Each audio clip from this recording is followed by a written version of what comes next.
মিরপুরের পল্লবীতে এই ৮ বছরের শিশু রামিসাকে যে হত্যা করা হয়েছে নির্মমভাবে এবং তাকে ধর্ষণও করা হয়েছে, এই ঘটনাকে কেন্দ্র করে সারা দেশের মানুষ এখন বাক্যহারা। তারা কি বলবে? এরকম নৃশংস হত্যাকাণ্ড দেশে ঘটছে। এটাই যে প্রথম, এটাই যে শেষ তা কিন্তু নয়। মঙ্গলবারে ঘটনা ঘটেছে। দ্রুতই যে আসামি, মূল যে ব্যক্তি, দায়ী ব্যক্তি, তাকে গ্রেফতার করা সম্ভব হয়েছে। সে নিজেও তার অপরাধের কথা স্বীকার করেছে। এখন বিচার হবে। এর মধ্যে মঙ্গলবারের পর গতকালকে বৃহস্পতিবার রাতে ক্যাবিনেট মিটিং শেষ করে আমাদের প্রধানমন্ত্রী তারেক রহমান সেই নিহতের বাড়িতে গিয়েছেন এবং তাদেরকে সান্ত্বনা দিয়েছেন, নিরাপত্তার প্রতিশ্রুতি দিয়েছেন, যতটুকু করা সম্ভব তিনি করেছেন। যখন এই ঘটনা এখানে ঢাকায় ঘটছে, তখন চট্টগ্রামে এই ধরনের ঘটনা দেখা গেছে। সেখানে একজন শিশুকে এরকম ধর্ষণ চেষ্টা করা হয়েছে এবং সেখানে সেই ব্যক্তিকে জনগণ তাদের হাতে তুলে দেওয়ার জন্য পুলিশের উপর চাপ প্রয়োগ করেছে। পুলিশ যখন ওই ধর্ষণ চেষ্টার সঙ্গে জড়িত ব্যক্তিকে ধরে নিয়ে থানায় যাচ্ছিল, তখন জনগণের দাবি ছিল না, তাকে তাদের হাতে ছেড়ে দিতে হবে। ভাবুন একটা জিনিস, মানুষ কতটা ক্ষুব্ধ হলে পরে, কতটা রাগান্বিত হলে পরে, কতটা অসহায় বোধ করলে পরে এরকমভাবে নিজের হাতে আইন তুলে নিতে চায় এবং পাশাপাশি আইনের প্রতি কতটা আস্থাহীনতা থাকলে পরে তারা এটা করতে চায়। তাদের ধারণা এই যে পুলিশ তাকে ধরে নিয়ে গেল, হয়তো এর বিচার হবে না, হয়তো কিছুদিন পরে লোকে ভুলে যাবে, হয়তো প্রাথমিকভাবে নিম্ন আদালতে মৃত্যুদণ্ডও হবে, কিন্তু পরবর্তী সময়ে সে আবার উচ্চ আদালতে গিয়ে খালাস পেয়ে যাবে। এই যে ঘটনাগুলো ঘটছে, আইনের মারপেচ, নানা ধরনের ঘটনা, এর প্রেক্ষিতে কিন্তু সাধারণ মানুষের মধ্যে এক ধরনের বিশ্বাসহীনতা জন্ম নিয়েছে সরকারের প্রতি, আইন শৃঙ্খলা বাহিনীর প্রতি, এমনকি বিচার বিভাগের প্রতি। সেটাই কিন্তু আমরা তার প্রকাশগুলি দেখছি। যে কারণে রামিসার বাবা কিন্তু বলেন যে আমি আমার এই কন্যা হত্যার কোনো বিচারই চাই না। উনি বলেন যে আর কয়েকদিন পরে, 1 সপ্তাহ 2 সপ্তাহ পরে আরো একটা ঘটনা ঘটবে, এই ঘটনার নিচে চাপা পড়ে যাবে। তো আমি বিচার চেয়ে কার কাছে যাব? হয়তো দেখা যাবে কয়েকদিন পরে হত্যাকারীর সঙ্গে কারো না কারো সম্পর্ক বেরিয়ে গেছে, তিনি হয়তো পাওয়ারফুল লোক। দেখা যাবে এই রামিসার বাবাকে নানাভাবে হুমকি দেওয়া হচ্ছে, হয়তো এলাকা ছাড়াও করা হতে পারে। তো এই বাস্তবতাগুলো আপনারা কেমন ভাবে দেখবেন? এর মধ্যে কিন্তু আমরা দেখেছি প্রধানমন্ত্রী গিয়েছিলেন, ওনার সঙ্গে স্বরাষ্ট্রমন্ত্রী ছিলেন, আইনমন্ত্রী ছিলেন, ওনার প্রেস টিমের লোকজন ছিলেন। এগুলো আমরা ভিডিওতে দেখেছি, নানা রকম ভিডিও দেখলাম। এই ভিডিও নিয়েও নানা রকম সামাজিক মাধ্যমে কথাবার্তা চলছে। কেউ বলছেন এই গরমের মধ্যে আইনমন্ত্রী এবং স্বরাষ্ট্রমন্ত্রী তাদের কোর্ট পরে যাওয়ার দরকার কি ছিল? দেখুন, মানুষ যখন আপনার উপর আনন্দিত থাকবে, মানুষ যখন আপনার উপর হ্যাপি থাকবে, তখন আপনার কোনো দোষই তার চোখে পড়বে না। আর মানুষ যখন আনহ্যাপি হবে, তখন সামান্য একটু বিষয় নিয়েও তারা কিন্তু সমালোচনা করবে।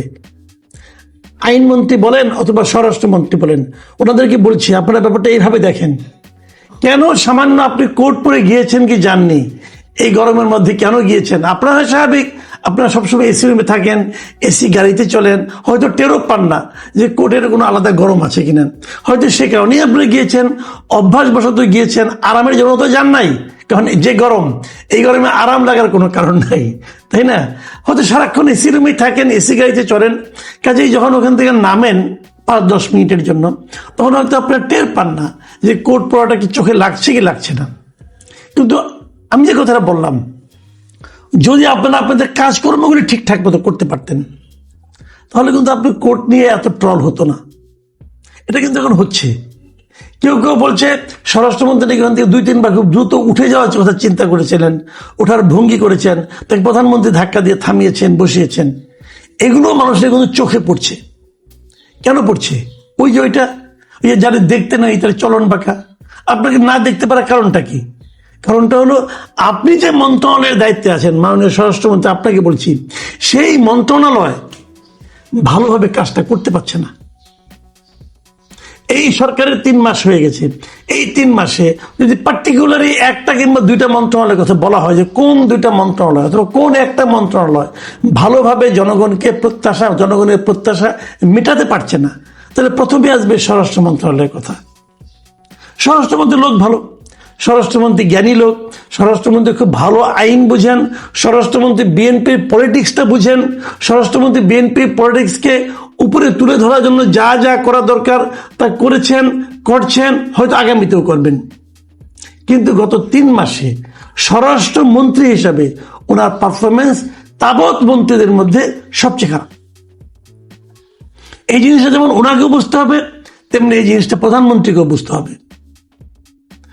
কে কোন মন্ত্রণালয় পাবেন এটা কিন্তু প্রধানমন্ত্রী নির্ধারণ করেন। প্রধানমন্ত্রীর এই পছন্দটা মানুষ কিন্তু গুড চয়েস হিসেবে বলছে না। হয়তো উনি অন্য মন্ত্রণালয় খুব ভালো করতেন, কারণ দেখেন পুলিশের মনোবল ফিরিয়ে আনা, আইন শৃঙ্খলা রক্ষা করা, এই সবগুলি কিন্তু স্বরাষ্ট্র মন্ত্রণালয়ের দায়িত্ব। হয়তো স্বরাষ্ট্রমন্ত্রী বলবেন এই যে সোহেল রানায় ছোট্ট বাচ্চাটাকে ধর্ষণ করেছে, হত্যা করেছে, আমি কি ওখানে যে পাহারা দেব বলে দেখেন মানুষ আপনাকে কিভাবে ট্রল করে। আপনার মনে আছে একবার আওয়ামী লীগের এক স্বরাষ্ট্রমন্ত্রী ছিল, তিনি বলছিলেন ঈদের সময় আমরা কি মানুষের ঘর পাহারা দেব? পাহারা দিতে হয় না। বিষয়টা হলো এরকম, আপনি এমন একটা পরিস্থিতি তৈরি করবেন, এমন কিছু কাজ করবেন যে কারণে প্রত্যেকটা এলাকার পুলিশ বাহিনী সতর্ক হয়ে যাবে, তাদের মধ্যে কর্মতৎপরতা বৃদ্ধি পাবে। তারা ভাববেন এই থানায় যদি কোনো কিছু হয় তাহলে ওসিকে বদলি করে দেন। আপনি ধরেন মিরপুর থানায় একটা বড় ঘটনা ঘটলো, মিরপুর থানায় ওসিকে তৎক্ষণাৎ বদলি করে দেন। বদলি করে তাকে তো আপনার ফাঁসি দিচ্ছেন না, তাকে আরেকটা থানায় দিয়ে দেন, অন্য একটা থানা, দূরবর্তী একটা থানায় দিয়ে দেন।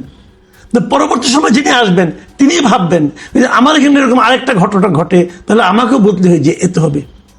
এই ভয়ের কারণে অথবা মিরপুরে থাকার আকর্ষণের কারণে উনি কিন্তু জান প্রাণ দিয়ে খাটবেন এবং পুলিশ বাহিনীকে সতর্ক করবেন যে তোমরা কেয়ারফুল থাকো।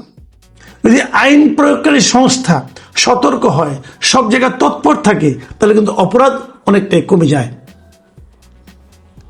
দেখুন আমি কিছু কথা বলি, এই ঘটনাকে কেন্দ্র করে আমি প্রথম আলো যে নিউজটা পড়লাম সেখানে দেখলাম, আমি ওইগুলো পড়লে আপনারা বুঝতে পারবেন, সেই নিউজের নিচে আমি 2-3টা কমেন্ট সাধারণ মানুষের কমেন্ট আমি আপনাদের একটু শেয়ার করতে চাই।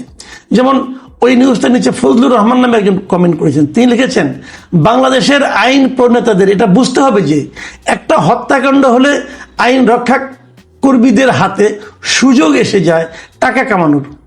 তারা সর্বোচ্চ চেষ্টা করে টাকা নিয়ে খুনের সপক্ষে কেসটা এমনভাবে সাজাতে যেন খুনি আদালতে ছাড়া পেয়ে যায়। এই সংস্কৃতি থেকে স্বল্প সময়ে বেরিয়ে আসার কোনো সম্ভাবনা দেখছি না। দেখুন সরকারের উপরে কিন্তু একটা অবিশ্বাস, পুলিশের উপরে একটা অবিশ্বাস, এটা কিন্তু মানুষের মনের মধ্যে জায়গা করে নিয়েছে। এই অবিশ্বাসটা আপনি কেমন করে দূর করবেন? আপনার কর্মকাণ্ডের মাধ্যমে দূর করতে হবে। এটাই এই সরকারের দায়িত্ব, এটাই স্বরাষ্ট্র মন্ত্রণালয়ের দায়িত্ব। এই দায়িত্বটা যিনি নিতে পারবেন তাকে স্বরাষ্ট্রমন্ত্রী বানানো উচিত বলে আমি মনে করি। আনফর্চুনেটলি সালাউদ্দিন আহমেদ এই দায়িত্বটা এখনো পালন করতে পেরেছেন অথবা পারছেন বলে আমাদের মতো সাধারণ মানুষের মধ্যে সেই প্রত্যয় জন্মাচ্ছে না। দেখুন আমি আরেকটা মন্তব্য করি, এম রহমান লিখেছেন অপরাধীদের দৃষ্টান্তমূলক শাস্তি এবং নারী ও শিশুদের নিরাপত্তা নিশ্চিতের দাবি জানাই, দ্রুত বিচার চাই, 10 দিনের মধ্যে বিচার শেষ করে আসামিকে ফাঁসি দিয়ে নজির স্থাপন করে দেখান। দেখুন 10 দিনের মধ্যে বিচার হয় না, ফাঁসিও দেওয়া যায় না, এটা আমরা জানি, আমিও জানি, আপনিও জানেন, সবাই জানি। কিন্তু জনগণের প্রত্যাশাটা কোন মাত্রায় গিয়েছে? জনগণ ভেবে নিয়েছে বিচার বিলম্বিত হওয়া মানে বিচার না হওয়ার সামিল। আরেকটা মন্তব্য পড়ি, সেই মন্তব্যটা আননেমড ইউজার লিখেছেন, মানে উনি নাম প্রকাশ করেন নাই।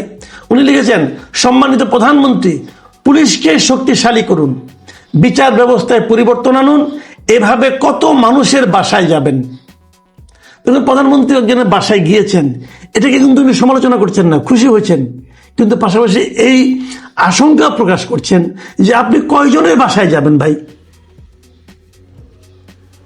চেঞ্জ করতে হবে, মানুষের মধ্যে নজির স্থাপন করতে হবে, ঘটনা দিয়ে বোঝাতে হবে যে এই সরকার মানুষকে নিরাপত্তা দিতে চায়। মানুষ কিন্তু এই জিনিসটাই চায়। আপনি কত ভালো বক্তৃতা দেন, আপনি কত স্বপ্ন দেখাতে পারেন, আপনি কি কি করবেন না করবেন মানুষের মধ্যে একটা আশা জাগাতে পারেন, সবই ঠিক আছে। কিন্তু এন্ড অফ দ্য ডে মানুষ দেখতে চায় একজন গুড ম্যানেজার। আপনার হাতে রাষ্ট্র ক্ষমতা, এই দেশের দায়িত্ব, পরিচালনার দায়িত্ব আপনাকে দেওয়া হয়েছে। আপনি এই দেশের প্রত্যেকটা সেক্টর আপনি ঠিকঠাক মতো দেখতে পারছেন অথবা চেষ্টা করছেন, এই জিনিসটা মানুষকে বোঝাতে হবে। মানুষকে সেটা বুঝতে পারছে? আপনি মুখে মুখে বললেন, আপনি প্রেস উইং বলতেছে এই সরকার ভালো করছে, অমুক করছে, তমুক করছে, কিন্তু মানুষ তো নিজেই জানে আপনি কি করছেন, সে কিন্তু তার সঙ্গে মিলিয়ে নেবে। মনে রাখবেন, একটা কথা বলি, বিরোধী দল কিন্তু এরই মধ্যে এই ঘটনাগুলিকে সরকারের ব্যর্থতা হিসেবে মানুষের কাছে উপস্থাপন করছে। তারা বলছে এটা সরকারের ব্যর্থতা, সবাই বলছে, এবং নানাভাবে তারা, যেমন জামাতের একজন এমপি ক্যান্ডিডেট ছিলেন অ্যাডভোকেট শিশির মনির, তিনি কিন্তু বলে বসেছেন ওই পরিবারের বিচার আইনগত দেখাশোনা এবং বিচারের দায়িত্ব উনি নিচ্ছেন, উনি তার জন্য আইনি লড়াই লড়বেন।